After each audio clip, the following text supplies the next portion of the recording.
So next, I'd like to invite John from ShapeShift. He's going to talk about supporting shielded addresses.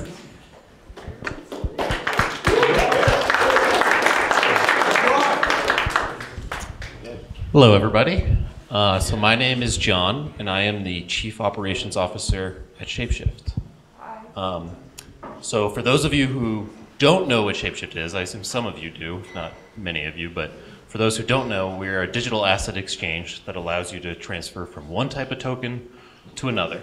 We don't accept any fiat. There's no fiat on the platform, so his example earlier of buying Zcash from an exchange, you wouldn't use us in that manner with fiat.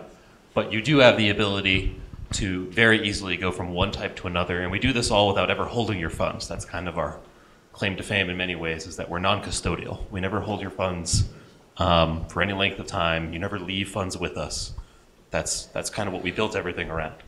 So my kind of goal of this talk is to talk a little bit about why ShapeShift actually integrated shielded addresses when a lot of other exchanges didn't, and what that's kind of meant for us, infrastructure-wise.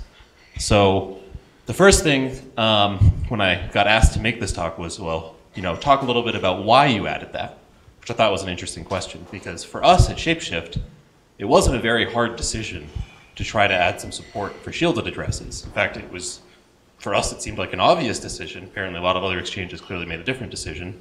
But for us, it was obvious in the sense that what ShapeShift really wants to support innovation in the space. Anything we add, we are always looking at what's actually interesting out there. What projects are actually doing cool things? Zcash is one we were aware of well before it launched. Had all sorts of promises, like many of these things. And we were very, very interested in this, privacy technology. ShapeShift has a history of supporting financial privacy. It's very much part of our DNA. We believe in it. Zcash offered this very cool way to fully encrypt a transaction on chain with a ZK snark with these shielded transactions. That's not really something that was possible before. So we were very gung-ho about, we should support this. And we did. So since Zcash has launched, actually, I think basically the day it launched, we supported it. We have been supporting shielded addresses ever since.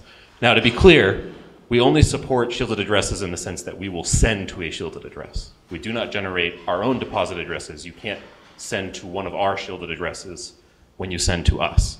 Now, you can, of course, send from a shielded address to a transparent address, which is what I think people do if they very much value their privacy. But this is really a scaling issue. So one of the things we realized when we started actually supporting the shielded transactions is, as many people have commented today, they're very, very resource intensive. So we had to basically set up separate server instances that were set up basically just for this purpose of sending those shielded transactions, because they could take a minute, 2 minutes to send a single transaction, which, if you're sending one transaction a day, that's pretty tenable. At any scale, that becomes a huge problem very quickly. So we supported all of that. We kind of worked with it. And one thing I kind of really appreciate about Zcash, and particularly the Zcash team, is that, at ShapeShift, we've worked with all sorts of coin communities over the years on all sorts of various levels of what I would call, if I'm being generous, alpha level software. For any of you who develop in the community, I'm sure you know what I'm talking about. There's a lot of crap out there when it comes to coins. One thing I've really appreciated about Zcash is that they've been very, very open and engaging about actually want to help people who are dealing with scaling issues. Something that seems obvious, but almost no other coins really focus on or do. In fact, they kind of just dump the software on you, and you come back to them, you're like, oh, here's some scaling issues. And they're kind of like, we didn't test for that. And it's like, well, how do you expect anyone to use this thing at scale if you don't actually try to help scale? When we have brought similar problems in the past to the Zcash team, they've been extremely responsive and very, very helpful to actually help us with custom builds, really understand what our problems are, and want to deliver scaling solutions like they're doing with the new sapling upgrade. And I really appreciate that, because not enough communities in the crypto industry actually focus on making their core software work at scale.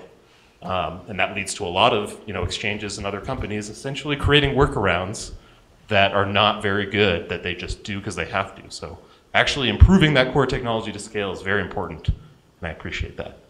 So that's kind of a quick overview of why we added Zcash and some of the problems, and I'd be happy to take any questions past that.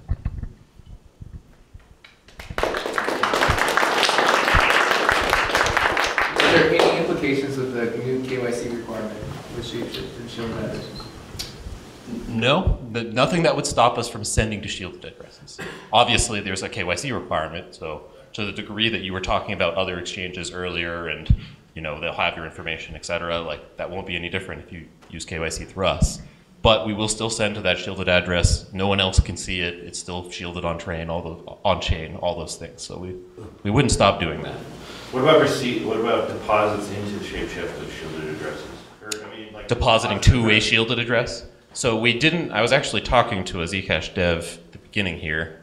Don't know, right there. I don't know your name, I'm sorry. Nice to meet you.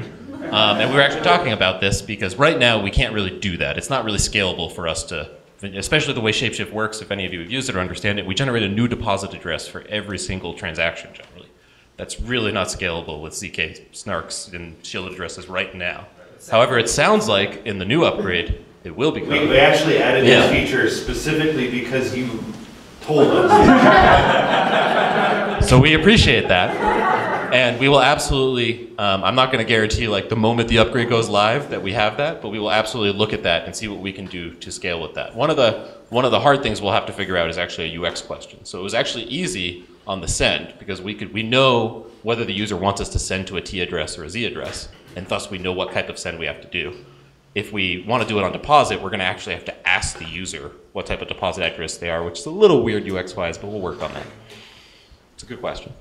I don't think you need to like worry too much about incoming stuff, because if they're sending from a Z, it's like, oh, someone from somewhere sent to ShapeShift is all they're doing. That's our current paradigm. So right now I think it works pretty well, even though we're doing T addresses. If someone really wants that privacy, they just send from a Z address.